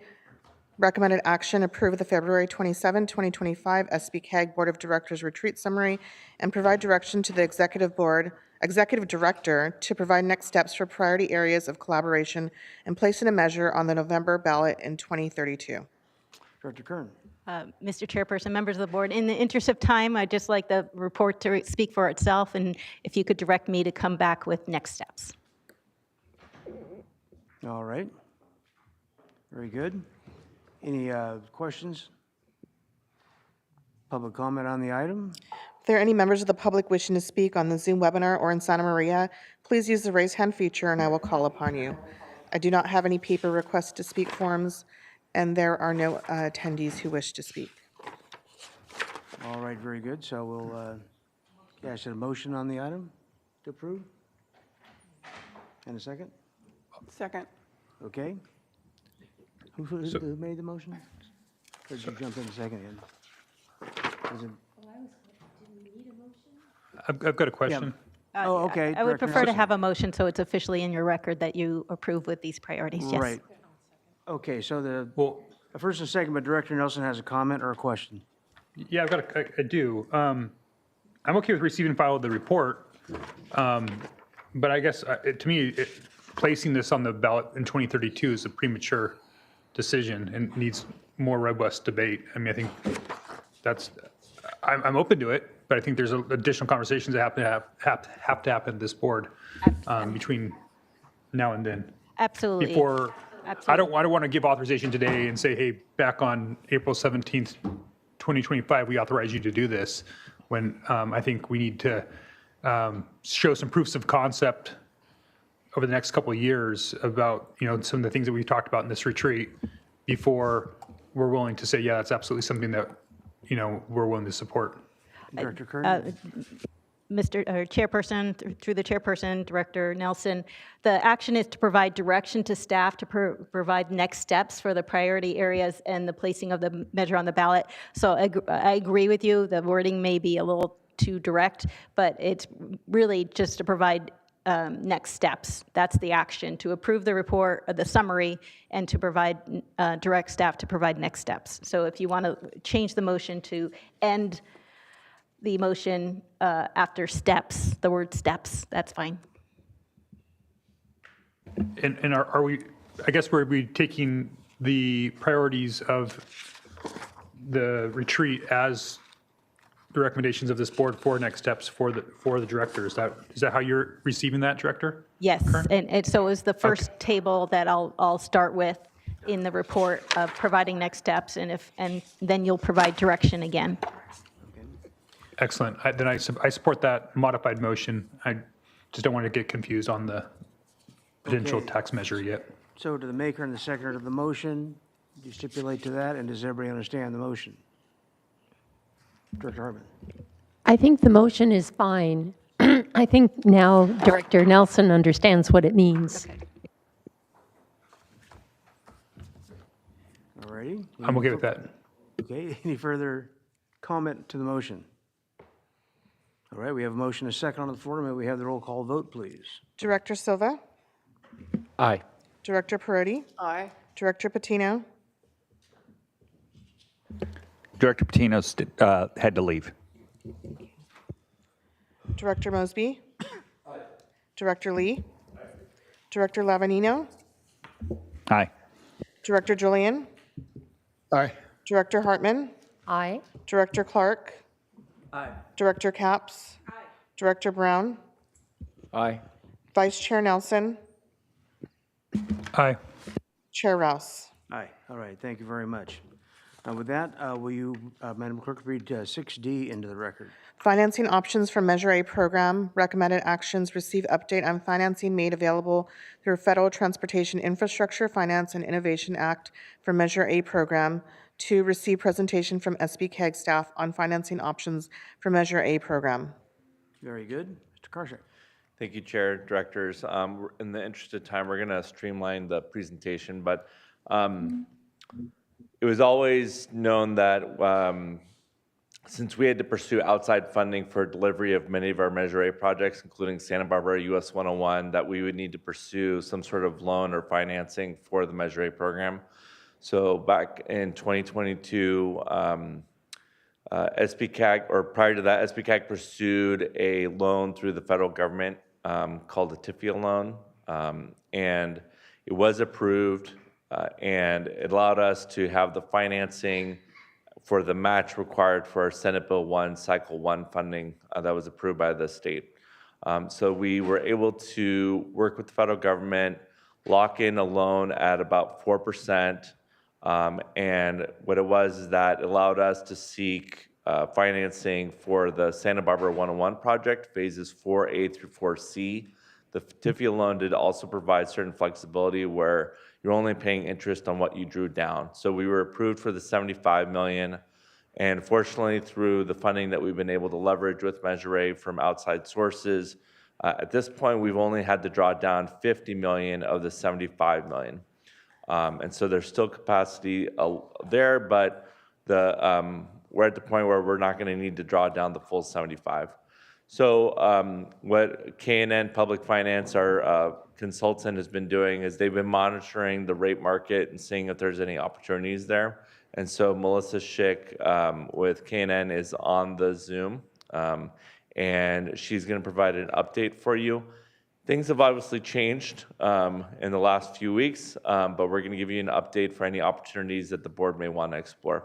So with that, I'm going to hand it over to Melissa. Ms. Schick. Great. Thank you, Sarkis, and pleasure to be here with the board. And I'm joined by my colleague, Nedko Nedev, who also works with SBCAG on the TIFIA loan financing.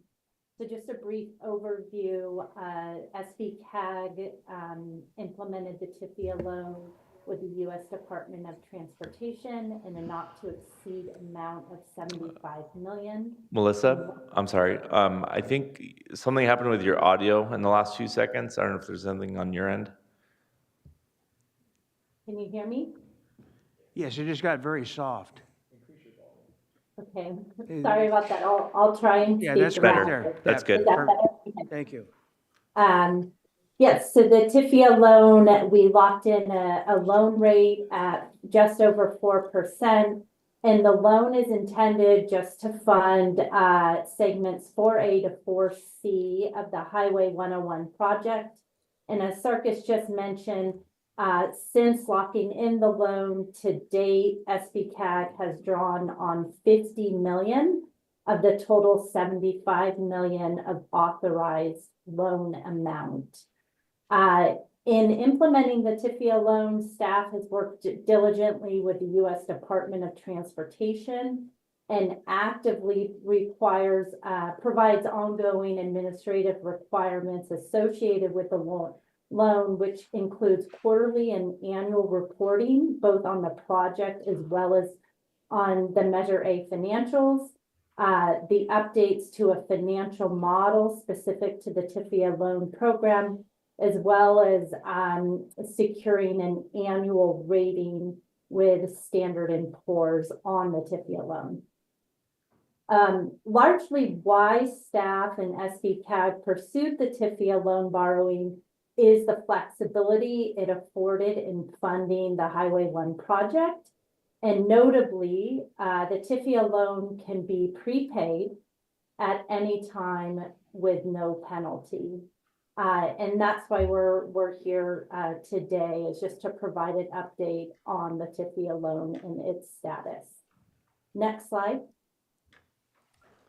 So when staff put the TIFIA loan in place, again, the expectation was potentially needing to draw upon 75 million of TIFIA loan proceeds to fund and advance the Highway 101 segments 4A to 4C. At the time of securing the TIFIA loan, the estimated loan repayment schedule of the 75 million at 4% was approximately 96 million.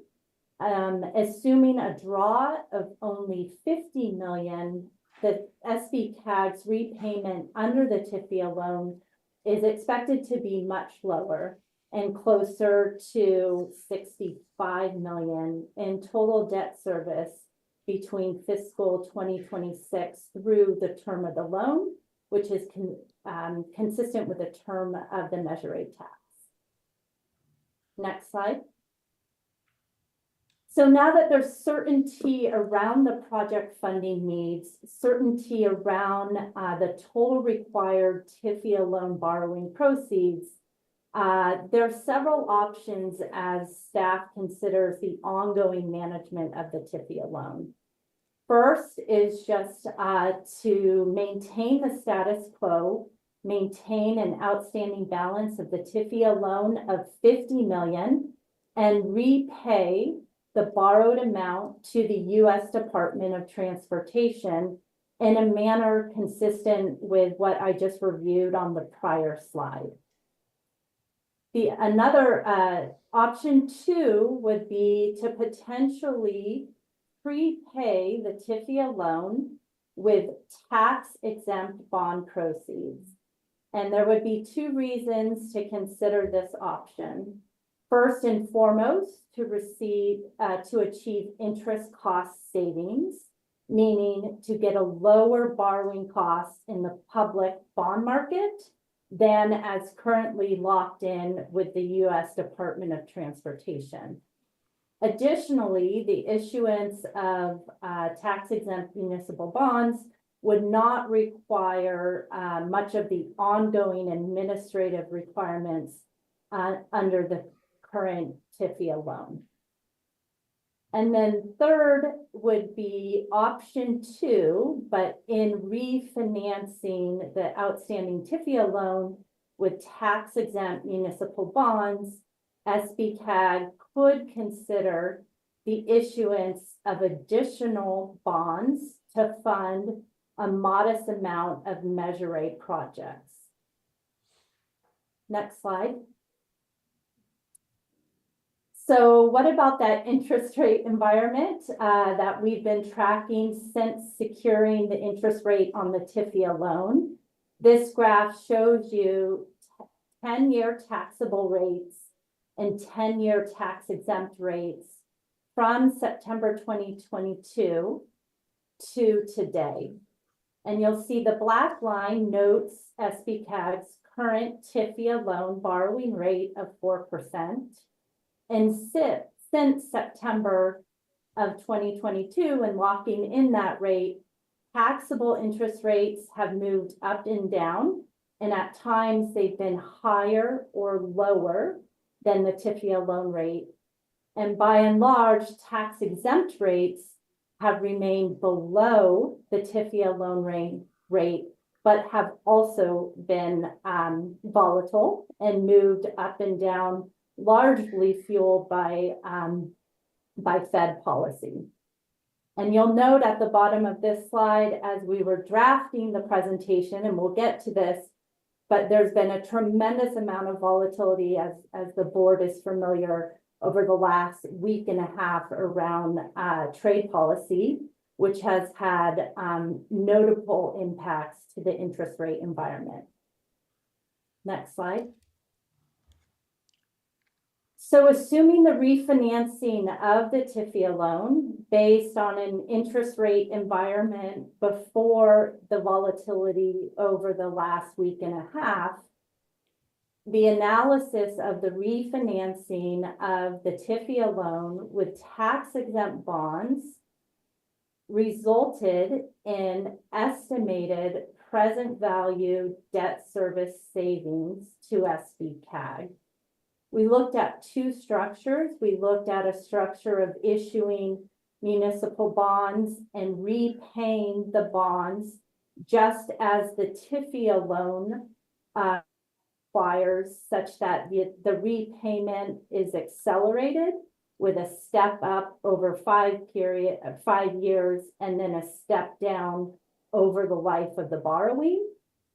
Additionally, we looked at a refinancing structure where the repayment of the bonds would just be a level annual repayment structure. So that step up and step down would be refinanced into a level annual repayment. Between those two structures, estimated savings were in and around 5% of the refunded outstanding loan amount, 5 to 5.5%, and just over in and around 2 million of present value savings. Next slide. So staff also asked us to quantify the impact of issuing an additional amount of what we call new money tax-exempt bonds, meaning issuing bonds not just to refinance an existing obligation, but also to fund additional projects. So we said, hey, if in refinancing the TIFIA loan, you increase the borrowing by 10, 15, 25 million to refinance additional projects, what would that cost be under the date of the analysis? And under that, we average, for additional 10 million of bonds issued for projects, it results in approximately 860,000 of annual debt service, or approximately 12.5 million of total debt service. Assuming additional proceeds even up to 25 million, that would result in approximately 2 million of additional debt service, or 31 million in total debt service for the additional 25 million borrowed. We stopped at 25 million simply just to show that if SBCAG were to have borrowed under the entire 75 million of the TIFIA loan, this is to say, get us to that similar not to exceed, which would include refinancing the TIFIA loan, as well as having proceeds for other Measure A projects beyond that of the Highway 101 project. Next slide. So this slide just captures the volatility as we were preparing this presentation and what we've experienced since the announcement, I guess the implementation, the pausing of tariffs. And we just saw tremendous volatility in both the taxable and tax exempt market since April 7th. The analysis that we just reviewed in this presentation was as of April 4th. And then during the period of April 7th through April 9th, interest rates increased by anywhere from 80 to 90 basis points. On Thursday, April 10th, we saw decreases in interest rates by nearly 50 basis points. On Friday of last week, interest rates increased again by approximately 25 basis points. And then in this week, we're actually experiencing consistently incremental decreases each Monday, Tuesday, and actually into today in decreases to tax exempt interest rates. So what does this mean for the April 4th analysis? It means that probably the analysis on April 4th does not stand today. But probably tomorrow interest rates will be different. It's just a tremendously volatile time in the market. But what we are here today is just to present the options as we've been discussing with staff, knowing and understanding that there's market volatility to consider as the options are also considered. Next slide. So just a few concluding comments with regard to consideration of the options around the TIFIA loan is first, just to highlight again the administrative considerations. Maintaining the TIFIA loan requires quarterly and annual reporting to the U.S. Department of Transportation by staff, and our firm actually assists staff of some of the annual modeling required under the TIFIA loan agreement. Ongoing reporting with a tax-exempt municipal bond is very different, and that reporting would be simply probably just posting the annual audit for bondholder review. The refinancing with bonds would be subject to SBCAG's debt policy. So it's important to know that when the board approved the TIFIA loan in September of 2022, they also approved a debt policy. And that debt policy states that, hey, at a minimum, when we refinance our outstanding obligations, we will at least seek to achieve a 3% savings threshold. So the analysis that we ran as of April 4th, it exceeded that threshold. So we were that the estimates were achieving in and around a 5% to 5.5% of net present value savings of the loan amount that we were refunding. If we were to update the analysis this week, that the economics fall slightly below that 3% threshold. So what does that mean if you were to consider moving forward with refinancing the TIFIA loan with the bonds? Really, what we're doing with most of our clients right now is setting up transactions, getting the transactions ready to proceed, and then monitoring market conditions such that transactions can capture a favorable market condition when ready to proceed. So for staff, that probably means assembling a financing team, preparing the transaction documentation, presenting a transaction to receive the approval of the board, which would be subject to parameters, meaning subject to achieving the 3% savings threshold And then subsequent to board approval, staff and its financing team would monitor the market and wouldn't enter the market until there was a clear understanding that those savings thresholds could be achieved. So with that, Sarkis, I'll turn it back to you and the board. Very good. Are there questions from directors? In North County? None here, thank you. Okay, very good. Madam Clerk, is there any public commenters submitted for this? If there are any members of the public wishing to speak on the Zoom webinar or in Santa Maria, please use the raise hand feature and I will call upon you. There are no paper request to speak forms and there are no attendees on Zoom who wish to speak. All right, very good. Any further board discussion? This is not an action item, it's just a presentation, so. With that, thank you. So we would, get an impression if you want us to continue to pursue this option. We can give you an update at your next meeting to see if the interest rates are any better at that time. It would take a month or two of prep to get the actual bond issued. So, but we wouldn't lock in until the very last possible moment.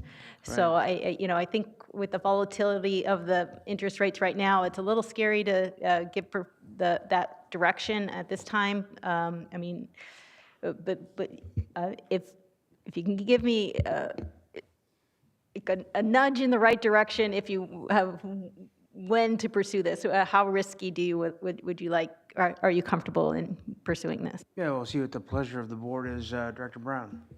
Yeah, real quick. With regards to extra capital, we still have 25 million available on the draw.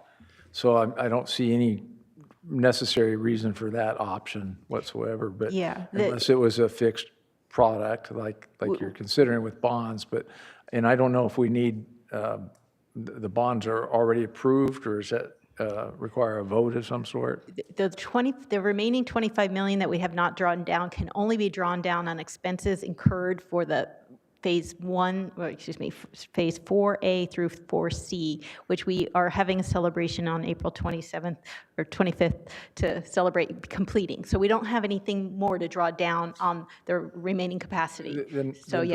Then perhaps you should tell us what our capital needs are going to be, because I'm not aware of why we would need more debt for I do not recommend going for more debt because those funds would need to be obligated within 3 years of the issuance of that debt, and nobody's ready. So unless somebody comes running out of the woodwork saying, hey, we got a project that we want to deliver in within the 3 years, that's a very high bar to overcome. You have to be ready to go. I think our status quo is quite good, and I think that I couldn't support spending staff time on moving the needle here on this at where the needle is today. Okay. Director Mosby? Just be very cautious. Okay, Director Silver. I guess I should have asked this question early on, but I know that there's the 3% requirement that you don't really want to pull a movement on this market unless there's a sign of a 3% savings. I guess would it be that we'd need, in theory, what you're looking for is we'd have to authorize saying, if the market shows that there's a date that you can lock in a 3% savings, then we'd be saying, yes, run for it at that point. But at this point, the volatility kind of changes day to day for you. Is that kind of my understanding of your direction requirement? Yes. Okay. So when we were proposing this last month, it was pretty steady. And we were at that 3% or 3 million or thereabouts savings. So we were pretty confident on April. But then it just went haywire. So I'm not as confident as I was 3 weeks ago. And so I'm feeling that we need to ride this wave out and come back to the board maybe next month, just give you an update of where the interest rates are and to see whether or not we should pursue this any further. And current status quo of the financing of the debt, there isn't giving pause for the financial stability of the organization that makes you feel like there's a quick need to refinance at this time, correct? There is no need to refinance at this time, only to save money. which is a great place to be, but okay, sounds good, thank you. Yeah, but, So it sounds like then, I mean, it would make most sense in my mind too. Like, why invite chaos? There's enough of it. Like, we might as well just, if everything's good, let's not mess it up for once. It would be a nice thing to change. Director Perotti? Yeah, I tend to agree with that as well. It's unfortunate that we've lost some directors and we're not hearing their input as well. Correct. I would have liked to have heard what they all had to say as well. But I'm fine with status quo, just keeping it, putting a pause on it. Comments from North County? Amazingly quiet. okay. There's just 2 people in North County. Are there any comments from North County?